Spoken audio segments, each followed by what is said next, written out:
po mga kaludi at sa lahat ng nanonood po dito sa channel natin, magandang araw po dyan sa inyo. So ito po ang bago na naman natin na presentation, ang house wiring installation po ang gagawin natin. Ito compilation na lang natin kasi marami pong nagtatanong po dito sa channel natin kung okay lang bang isang switch sa 4 na ilaw. Pero ang gagawin po natin, 6 na ilaw po sa isang switch ang i-install natin ngayon. So bago po tayo mag-install, gumamit po tayo dito ng RCBO na circuit breaker. Tapos 220 volts po ang supply natin. So ang design po natin, dalawang junction box po ang nilalagay natin para makita naman doon ang paghuhumbra natin sa wire. So dito yung humbran na tatakbo dito patungo doon sa junction box kung gusto nyo pang lagyan. Kasi ito po ang magbibigay distribution lahat doon po sa lighting mo.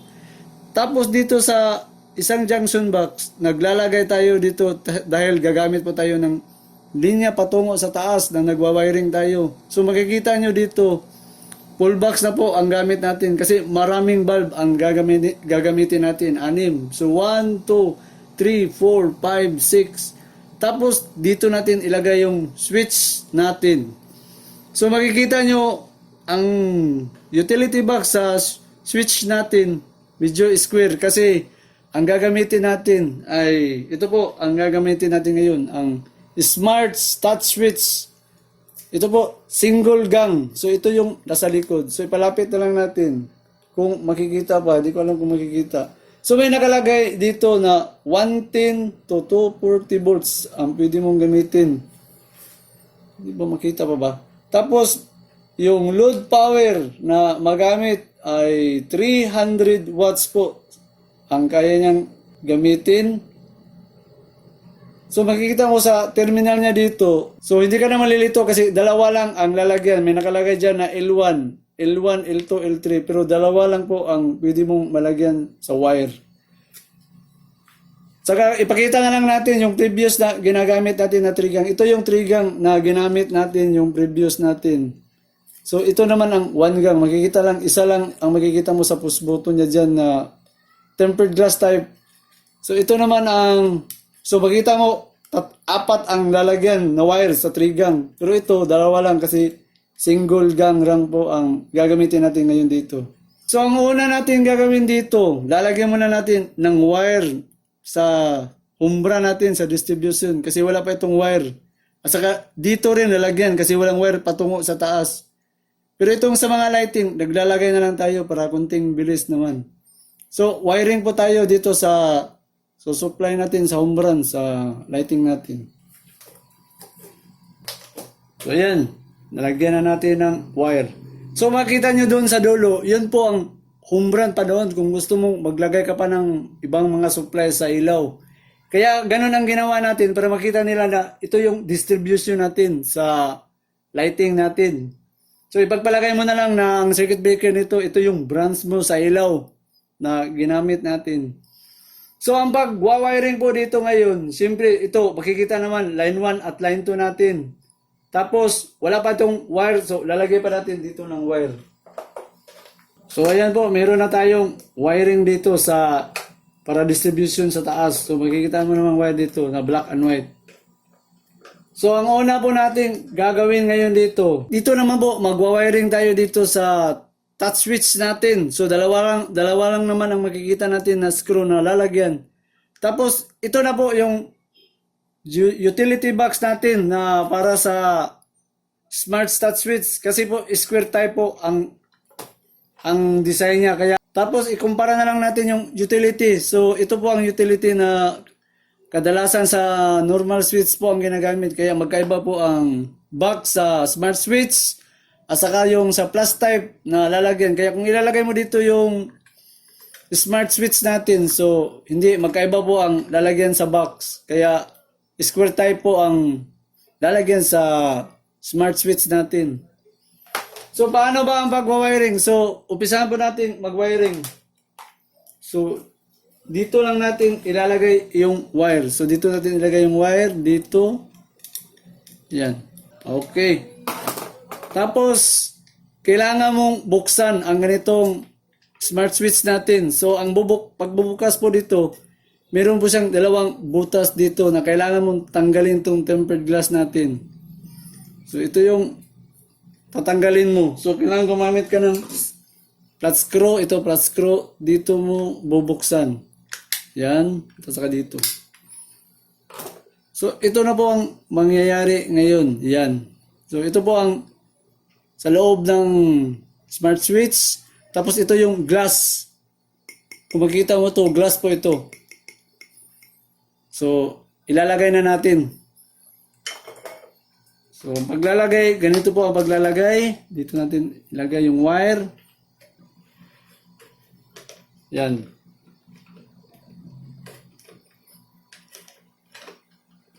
Tapos may dalawang butas na lalagyan ang smart switch natin. So, dito ka lagay ng screw. So, yan. Tapos, ilalagay na natin yung takip natin. So, tanggalin na lang natin itong plastic.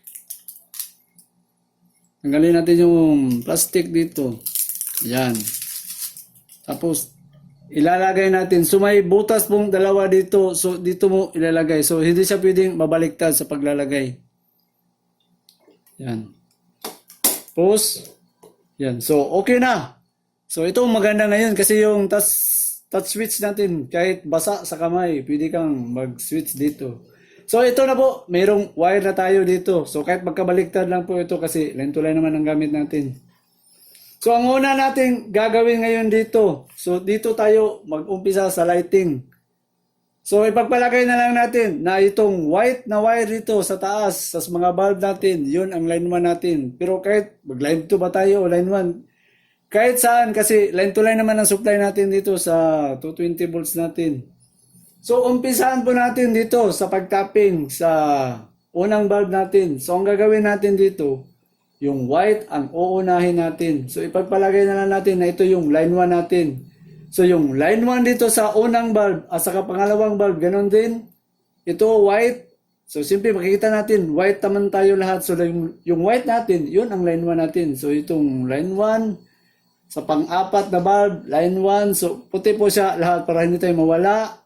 Tapos, sa pang-5, puti pa rin. Yan.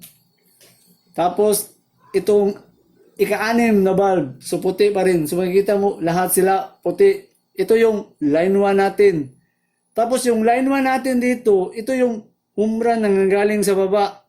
So ito yung magbibigay supply. So ito, isali mo ito kasi ito yung supply na line 1 natin na dito mo rin isali. So lahat po, line 1, yung white na ginagamit natin. So hindi tayo basta mawala. So itong puti na wire, line 1. So dito na yan, line 1. Itapin muna natin itong line 1 natin. Saka na yung line 2 na naman. So, yan. So, ito po. Tapos na po yung line 1 natin. So, yan po. Ang line 1 natin. So, dito na naman po tayo sa line 2. Dito tayo sa unang bulb. Line 2. So, lahat naman sila itim. So, itong itim. Line 2. Line 2. At saka dito rin line 2. So, dito sa line 2 natin, lahat naman sila black. So, kukuha ka ngayon ng dito sa switch kasi ipadaan natin siya sa switch. So, ito namang linya natin sa switch. Yung switch natin, kahit magkabaliktad naman, dahil line to line ang gamit natin. Tapos, kukuha ka dito ng isa na ipadaan mo dito ngayon sa switch natin. Para yung line to dito na linya, dadaan po dito sa switch. Tapos, yung switch na return, ito yung return na nanggaling dito sa line to natin. Lalabas po yan dito. So, ito yung line 2 natin ngayon kasi itatap natin yung isang linya dito sa line 2. Dumaan yung switch dito sa ilalim, tapos yung return na itong isa, dadaan po siya itong isa dito na yung line 2 patungo dito sa baba. So, nakatap rin siya dito, itong switch natin na nagbibigay po supply dito sa taas na line 2 at ito yung return na nanggaling dito sa line 2 sa ilaw na lumabas po dito. At magtataping po siya dito. Ganyan po ang maging resulta ngayon. So, hindi naman tayo basta malito kasi nakakulor code tayo. So, black dito, black din sa baba. So, ito po, itapping natin. So, dito tayo mag-umpisa mag-tapping. So, yan. So, yan. Tapos na po tayo dito sa switching natin. So, dito na tayo ngayon sa baba. Yung supply na line 1 at line 2 natin. So, ito na yung dalawa. So, bago natin itap ito, ito na po, magtitester na naman tayo dito kung wala ba siyang short circuit. At mas maganda pa, wala pang bulb. So, mas maganda to, itester natin kung wala ba siyang short circuit na pag-install natin. Ito po yung multi-tester natin. Tapos, isetting na lang natin sa times 100 na lang. So, okay, subukan natin. So, dito tayo sa isang wire, pwede natin hawakan. Tapos, yung isang wire, wala bang short circuit. So, wala. Makikita naman natin dyan. Hindi naman gumalaw. So, ibig sabihin doon, okay na po ang tapping natin. Walang gumagalaw. So, pwede na natin itapping dito at saka dito sa circuit breaker. Kasi hindi pa natin natapping yung wire dito. So, ayan po. Natapping na natin. So, dito na tayo sa circuit breaker dahil wala pa to natapping natin. So, dito kahit saan natin ilagay, pwede lang kasi line to line tayo. So, ito naman yung line 1. So, dito na lang natin ibutang sa misa yung line 1 natin. So, ayan. Tapos na po tayo sa tapping natin dito sa circuit breaker natin. So, ang gagawin natin ngayon, maglalagay na tayo ng bulb kasi hindi pa natin nalagyan ng bulb.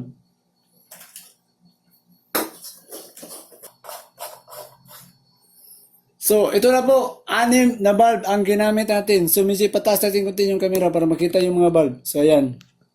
So, ang mangyari ngayon dito, bawat isang bulb dito ay 5 watts po ang gamit natin. Tapos, itong isa, may isang incandescent kasi wala na akong available na bulb. Ito, 25 watts po ito. Pero itong, nandito yung iba, 5 lang. So, ibig sabihin, kapag itotal mo itong 6 na bulb, so, 5 plus 5, 10. Tapos 5 plus 5, 10. So 20 watts na. Tapos may 5 pa dito at saka 25.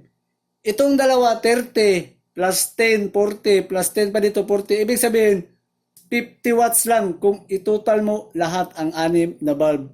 Kaya safe po tayo sa touch switch na ginamit natin.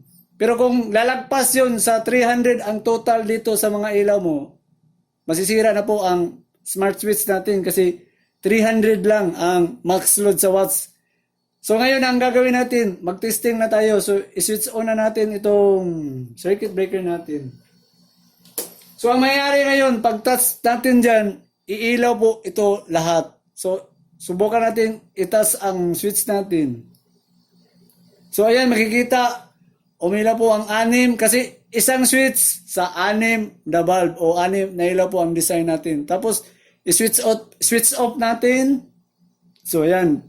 So, idagdag na lang natin itong, kasi baka makita naman sa iba na ang touch switch natin, may kapasidad po siya na, hindi po siya baka kuryente kung in case po, pwede siyang mag-touch ka dyan sa switch na basa po ang kamay. Kasi naman, tempered glass po siya. Yun ang safety kapag basa ang kamay na mag-switch doon sa touch switch natin. So, okay lang. So, ipakita na lang natin para makita po sa iba yung ginawa natin. Ayan, nakalagay sa kamay sa tubig. Tapos, i-switch on natin. So, hindi ka kayo matakot kasi naka-tempered glass naman ang bagong design natin sa switch. So, madali mo lang i-on at saka i-off. Yan. So, mga lods, hanggang dito muna po tayo sa susunod na naman, mga lodi.